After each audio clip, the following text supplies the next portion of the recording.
Mexican food from some of the great places in El Paso, and it's been wonderful. I bet. So what's one of your favorite places that you've been in El Paso lately? So the Mexican food, is there a place that stands out? Oh my gosh, I cannot pick one. They're all unique, they're all different, but they're all just phenomenal. So I'm not going to get myself in trouble on the air by picking out one. I'm not trying to get you any enemies. My favorite. I'm not trying to get you any enemies anytime soon. Definitely not. But we're going to kick it off with some music. I'm going to have a lot of questions for UTEP Athletic Director. So if you guys have any questions, comments, concerns, you guys make sure you hit me up on Facebook. We're live streaming also. Make sure you tune in. It is an entertainment of business. I'm going to go all out and ask him all different types of questions because this man, he can handle it all. I'm pretty sure he can handle all these questions. So it's your boy, Loza, out here at EPCC Pulse Radio. About to go live and in charge with my live featuring the game, Lil Wayne. So do you get to pick out the music too? I do whatever I want, yeah. Okay. Yeah. Right. I get to pick the music, but when you work for Power 1 and 2, you have to go through what the media wants you to play, you know, what's hot out there, what Billboard needs you to play.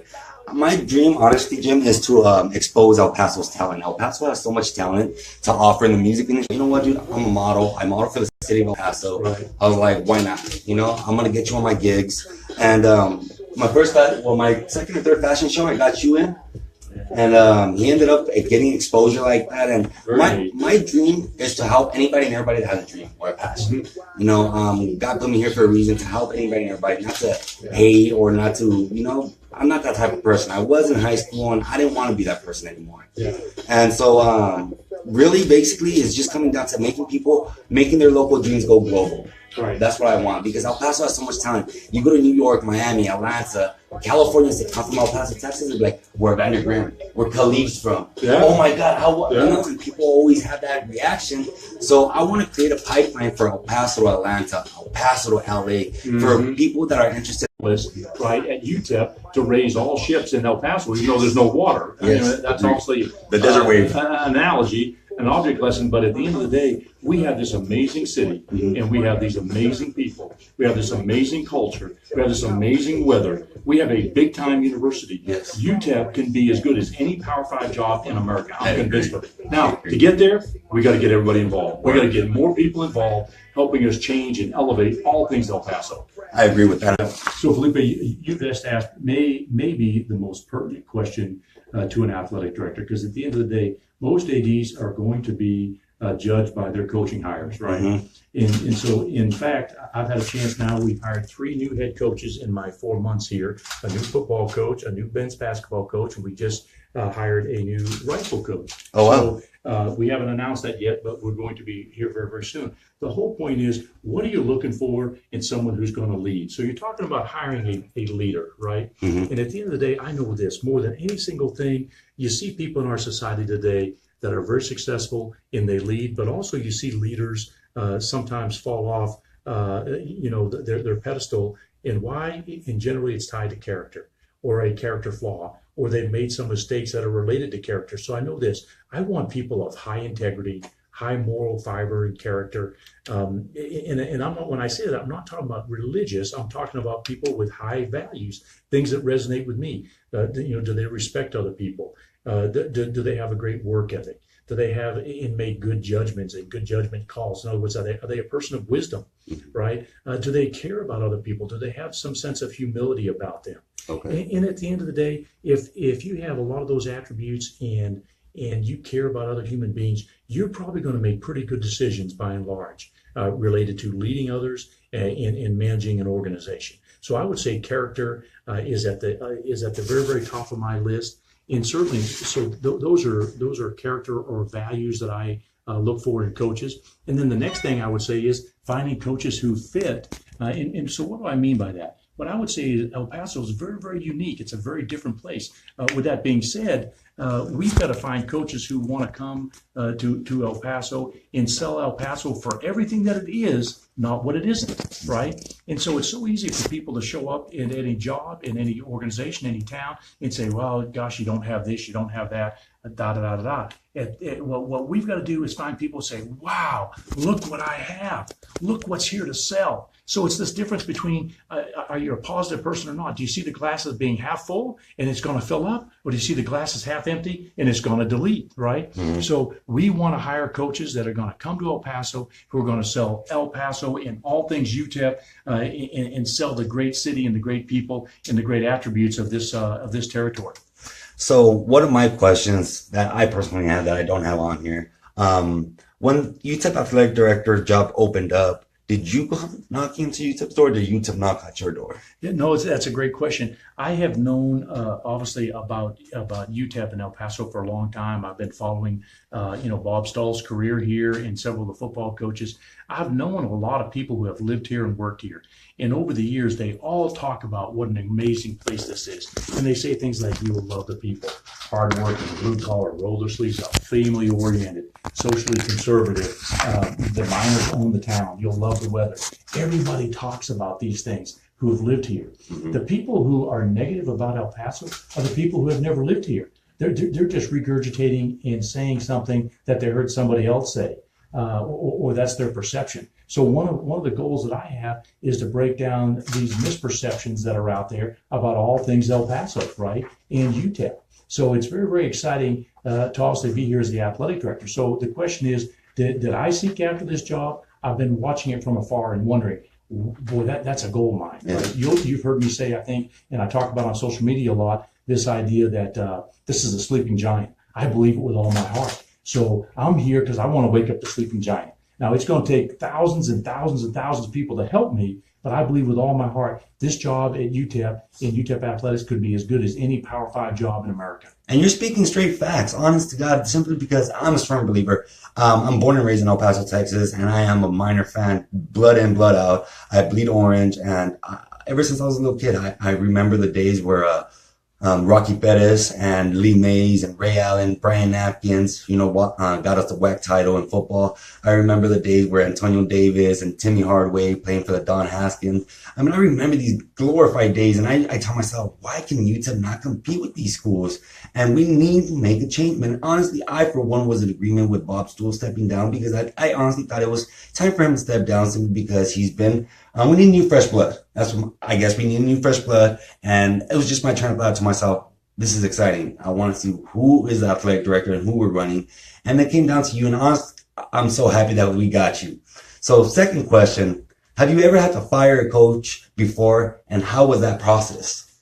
I have had to fire coaches. One of my mentors in the profession, Mike Bone, who's the athletic director at Cincinnati, Mike and I worked together at the University of Colorado. We worked together at San Diego State and then at Idaho.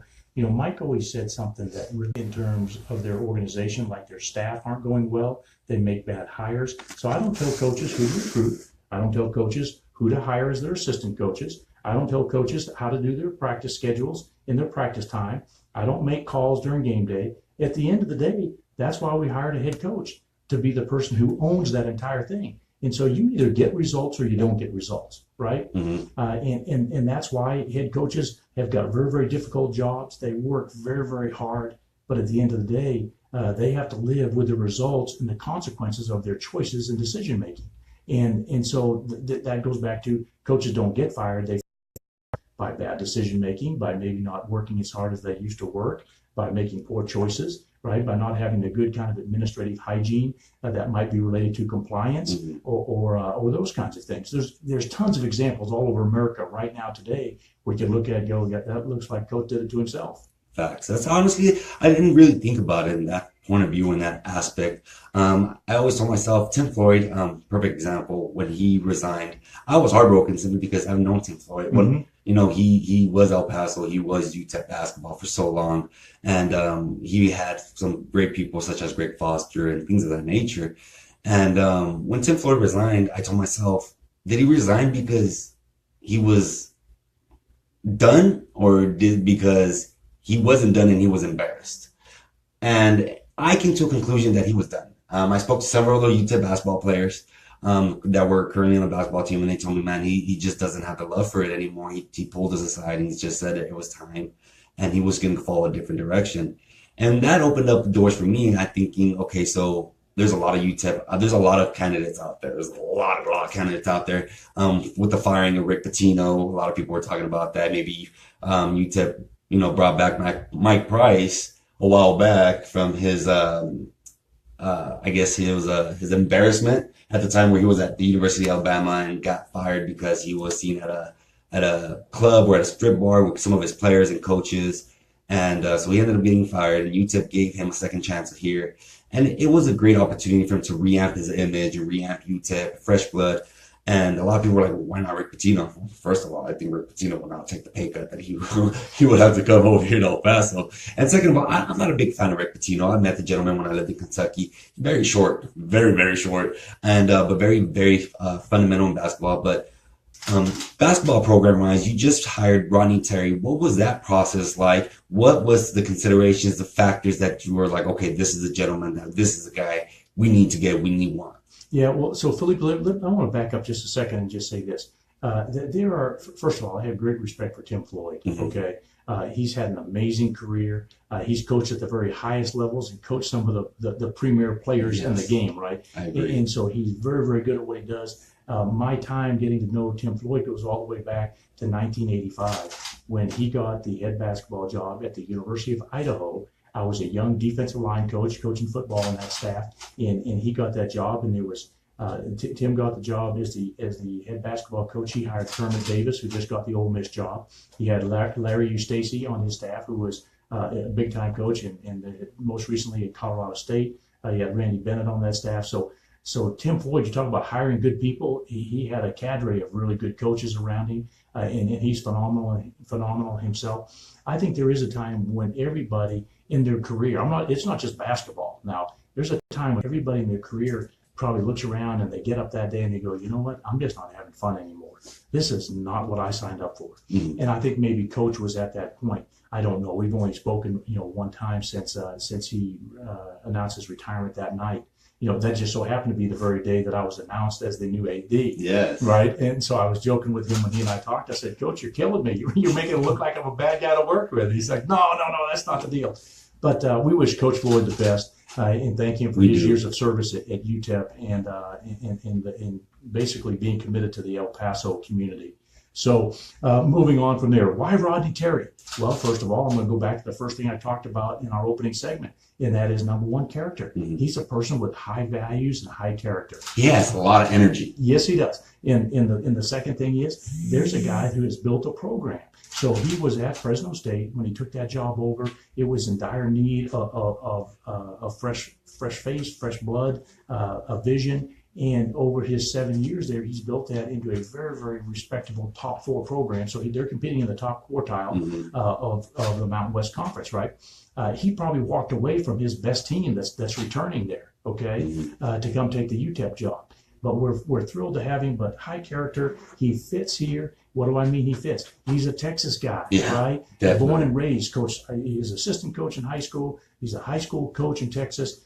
He was an assistant coach in college here at two different Division I institutions. And now we get a chance to bring him back, one of Texas' favorite sons, and bring him back to lead our UTEP program. So we're very, very excited about him and the fact that he's a proven program builder.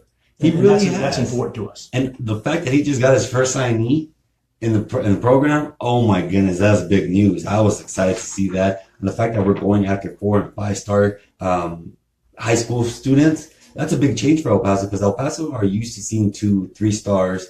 But the fact that Rodney Terry is going in for the 4 or 5 stars, because I know he already offered a 2020 senior, who he's not even a senior at the time. He's barely a junior, if I'm not mistaken, some high school in Nevada, if I'm not mistaken. But it's just the fact that he's the number 1 player in his 2020 class, and he's a 5-star recruit, and Rodney Terry's going after him. Everybody's like, wow, that's amazing. And I honestly love the fact that you hired him. And I honestly got to say, first of all, sorry.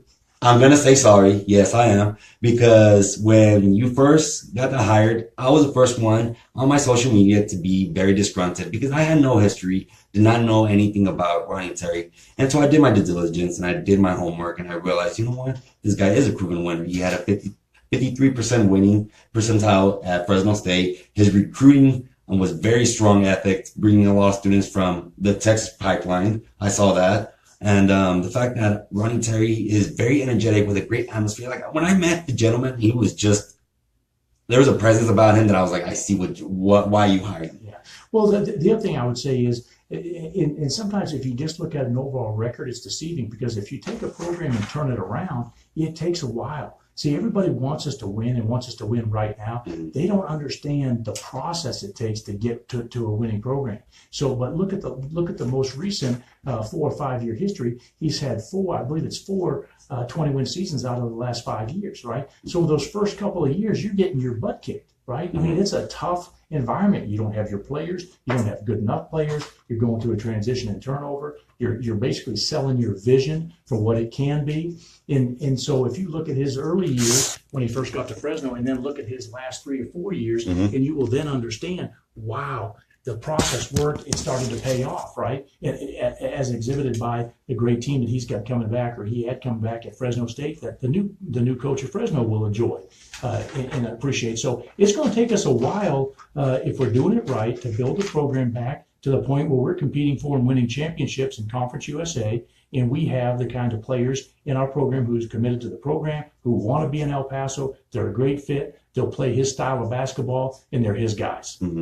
Well, yeah, I definitely see that, especially the fact that he already got some recruitments coming into El Paso. I know we have some 4-star, 5-stars coming in this week through social media. I see that on Twitter. And the fact that you see you being so active on social media, do you use social media as your branding or to exploit more UTEP? How do you use, because honestly, this is a big change factor for El Paso and El Paso fans. We have not seen somebody like you getting so engaged with the social media plateau. Well, that's a great question. Here's what I know. At my age, and I'm in my 50s, I anticipate working another 20 years. And so if we're going to relate to the next generation of fans, right, I've got to be relevant in this space. And so how do you do that? Well, frankly, it's on social media platforms. Now, I can't pretend to stay up on all the different things. I'm on Facebook. I'm on LinkedIn. I'm on Twitter. Right now, I don't have bandwidth to do Instagram or Snapchat. Right now, I'm sure if I had somebody that was helping me, I could probably be more outgoing in doing that. You with me? Yeah, I'll do it. So you're raising your hand up. I'll do it. Okay. You let me know. So those are the kinds of things, because everybody, right, you all's generation, Victor's back here taking pictures, you guys are consuming content on different platforms. So I may be able to reach you on Twitter, but Victor, are you on Twitter? Yes, I'm mostly on Instagram. Mostly on Instagram. So let's just say he's only on Instagram. If I'm on Instagram, Victor and I aren't connecting, are we? So, which is why you've got to use all these different platforms. The old days, the way I grew up, you had 3 networks at CBS, ABC, and NBC, right? Those were the big channels. And then you had a morning paper that showed up at 5 a.m. and an afternoon paper showed up at 4 or 5, right? Delivered by the paper boy. And then you had, maybe a couple of radio stations. There are literally hundreds of ways that people are consuming their content now. So if I'm going to be relevant 20 years from now, and I'm still going to be leading a department and hiring coaches and recruiting the next generation of staff members and coaches and student athletes, I've got to be relevant in the space. So doing a great job on social media is really important. And it's just kind of the new way that we're going to live our lives. Technology's changed it for all of us. Definitely, I agree. Technology is obsolete from one day to the next. So I'm going to get you one more question before we get into this music. Philosophy, your fundraising philosophy. What experience do you have fundraising? Tell me about an experience where you coordinated and developed some type of event. You bet. Well, so let me tell you, I like to tell our staff this, that fundraising is a contact sport. So if you think about it, what I mean by that is you've got to reach out and touch people. It's easier to ask people to support something that you're doing if you have a relationship with them, if you've made deposits into the relationship. I don't know if you guys have ever heard of Stephen Covey, right? I'm a big fan of Stephen Covey. He wrote the book 7 Habits of Highly Effective People. But he talks about in there about how we have a relationship bank, right? And so the bottom line is, if I don't know you, Felipe, and I come to you and I say, gosh, will you give me some money? And you say, well, why? Because I need it. Well, that's not a very compelling reason, right? I've got to give you a compelling reason of why, your gift is going to make a difference. How does that happen? Over time. It comes because we have a relationship. You trust me. It comes because I make deposits into our relationship that are positive. So in other words, I'm making deposits in before I make a withdrawal from our relationship in the form of I need something from you, right? And so at the heart of it, fundraising is about relationships. And if you think about that and extrapolate it out, so here we are at UTEP Athletics in El Paso, 750,000 people on this side of the border. And the philosophy, the gyms of smiling faces, I see like fresh blood, everybody's excited. And that's awesome. That's a great philosophy. And if you don't mind me asking, where did you learn this philosophy? Who taught you this philosophy? Well, I wouldn't say the philosophy of building relationships. Number one, I enjoy people. Okay. And you don't build relationships with people because you're trying to get something out of them. You build it because it's the right thing to do, right? And so that's what I want people to do. It's not meant to be self-serving, but the benefits of doing a great job of having great relationships and pouring into other people is that when you do need something, they're there to help you and they care about you or your initiative or whatever it is. So it's just the right thing to do. As far as the EPMAD concept and this movement that every person makes a difference for UTEP athletics, I know this, as I continue to look at this place, what I've heard from a lot of people is, well, when you win, we'll come. When you do this, we'll do this. What I'm asking people in El Paso to do is buy into the vision of where we can go. Right? And I'm buying in. Just like Rodney Terry and Dana Dimmel right now will be telling recruits, 3, 4, 5-star recruits, buy into my vision of what we can be. We're not there today, right? Dana Dimmel's selling an 0-12 football team. Is that moving somebody? No. What is he selling? He's selling a vision of what can be, but it can't be that without you, the 5-star recruit, right? Or the 3-star recruit. Doesn't matter. It can't be without you. So my vision is, if we want to be as good as any Power 5 job in the country, I need tens of thousands of El Pasoans to invest in us, in the vision of where we want to go. And I promise you we can get there. I definitely agree with you 1,000 trillion gazillion %. I mean, I've seen your vision, I've seen your philosophy, and the fact that you are an open book with anybody and everybody. I mean, the fact that somebody comes across and say, hey, I have a quick question, you're more than willing to answer it. And to me, that speaks volume, and not only volume, but it's also bold. The fact that you could speak your mind and let everybody know your vision. And I think, in my opinion, UTEP Athletics or UTEP Athletics in general is going to be on the uprise within the next, 3 years? We're going to make strides in this year. Yeah, definitely. But it's not like we're going to show up and we're going to arrive and win championships in 1 year. You got to respect the process. Yeah, I agree with that 130,000%. It's your boy, Famous Loza, out here at EPCC Pulse Radio, man. We are truly blessed to have a special guest in the studio with us today. I am going to kick it off with some good music called Luke Bryan, Play It Again.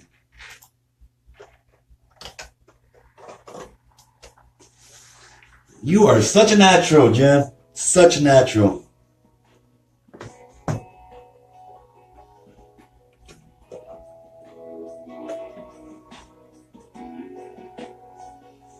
You like country? She was sitting all alone over on the tailgate, 10 legs swinging by a Georgia plate.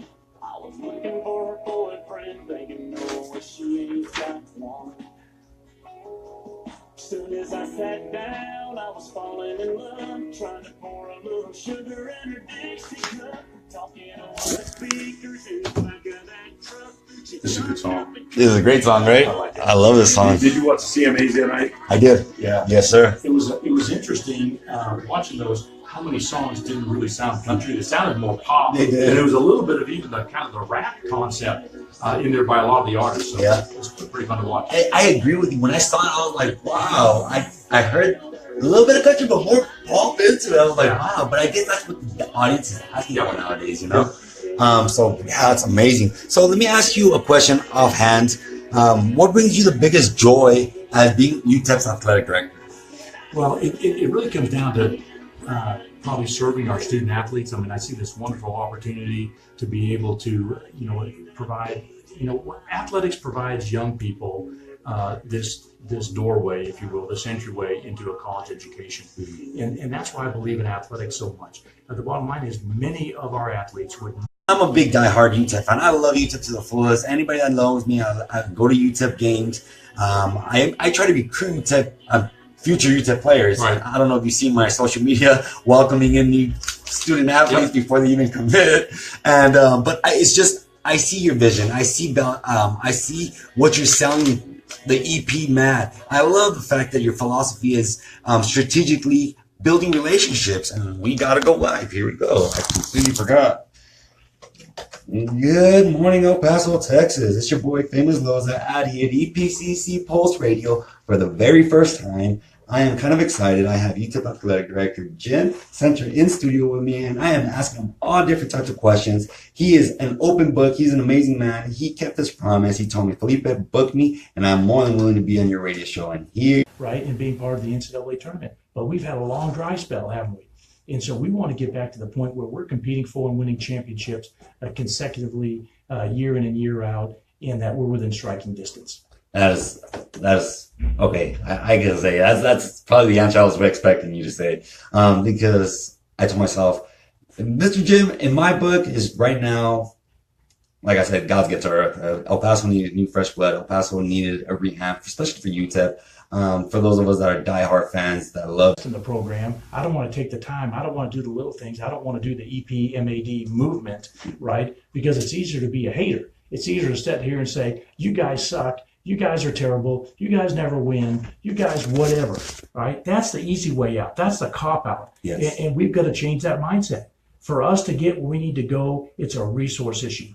Right? It's a commitment. It's the intensity and the passion of our fan base that's going to propel us to the status where everybody wants us to go. But I'm telling you, there's no middle ground. You're not neutral. You're either making a policy, and his team and Bob worked very, very hard at securing the gifts and the corporate support from really a handful of folks to be able to make this a reality. It just has taken a while for us to be able to get to the point where we could announce it formally of what we're doing. But the bottom line is we're adding new club seats. We're adding loge boxes, which is a premium seat concept, a few seats or suites, excuse me. And then we're redoing completely, taking down we're not taking down the press box, but we'll be taking the press box and what's known as the Captain's Club and gutting it and going all the way down to studs and redoing it from start to finish. So it'll be a modern facility that the media use, and premium seat holders will have access to the Sky Lounge. Those folks who are loge box seat holders and club seat holders at a certain level.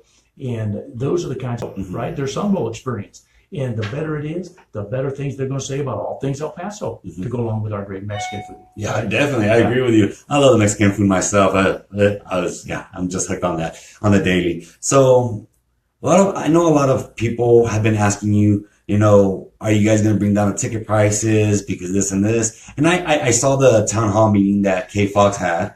I was supposed to attend it, but I wasn't able to, because I work for KVIA, but whatever. Your absence was very notable, by the way. Several people asked where you were, and I said, I don't know where my man's at. I guess he's not really engaged as much as he says. No, I'm really engaged. I love you to the fullest. And I'm just kidding. I know. But, so another question is, I had this question actually, I love asking that when I'm interviewing people, because what you really want to have a sense of is, how well do people know themselves, right? And here's the challenge that every one of us as a human being have. Sometimes our greatest strength can be our weakness or a blind spot, right? Yeah. And at times, if we're perceptive enough. So here's an example.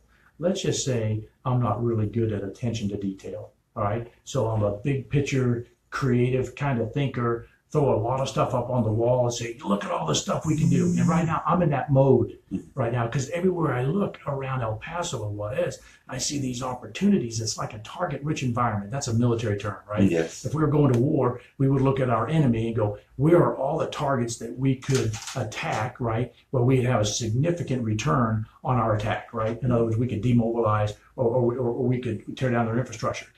My staff and maybe even some of our really good, wise supporters come along and say, hey, Jim, you're trying to bite off too much at one time. Slow down a little bit. All right, this isn't a sprint, it's a marathon, right? I want to be here 5 years from now talking about, wow, we're still in the race. I'm not burned out. Look at all the things that we've done. Look at all the great stuff we're going to do moving forward. I love your passion, Jim, so much. The fact that you have so much dedication, so much passion, and your vision is so broad for me. And I see what you're selling, and I see the EP Mad. I understand your philosophy, and I honestly, I'm on board. I'm jumping on board. I've been on board. And I want to say thank you for everything that you've done for El Paso, UTEP, and the community. Handle this. So I continue to get guidance and seek counsel and wisdom from him.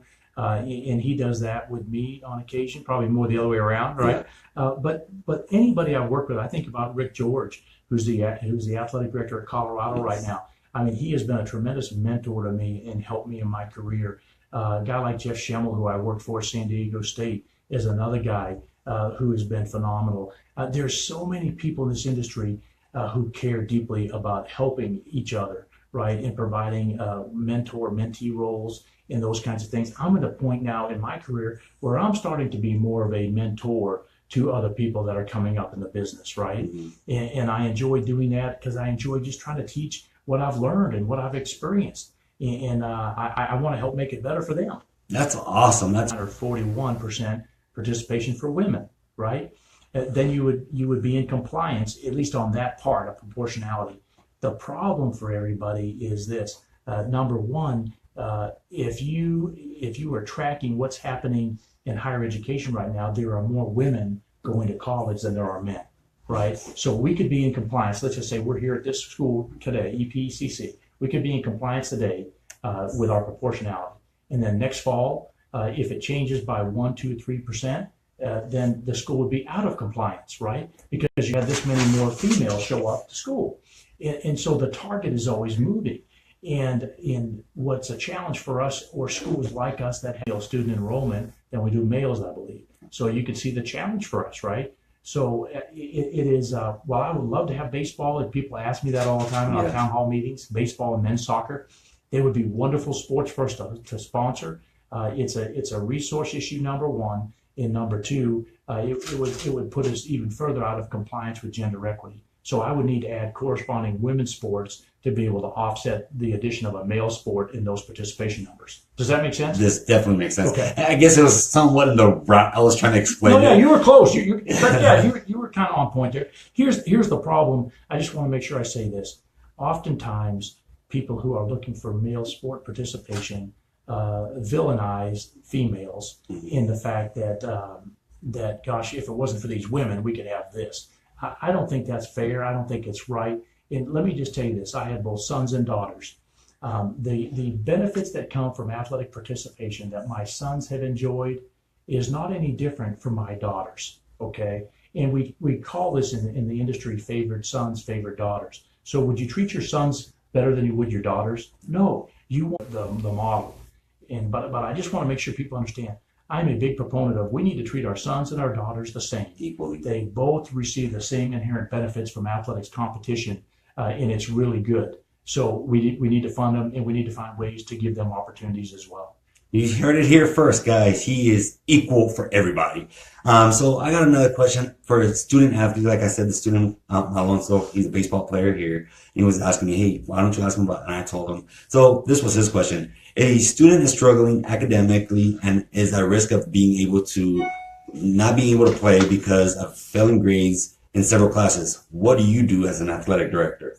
Well, first of all, I think you've got to go back. Now, at my current level in my job, I don't sit down with student athletes who are dealing with academic issues, but we do have an academic counseling center. It's led by Heather Smith.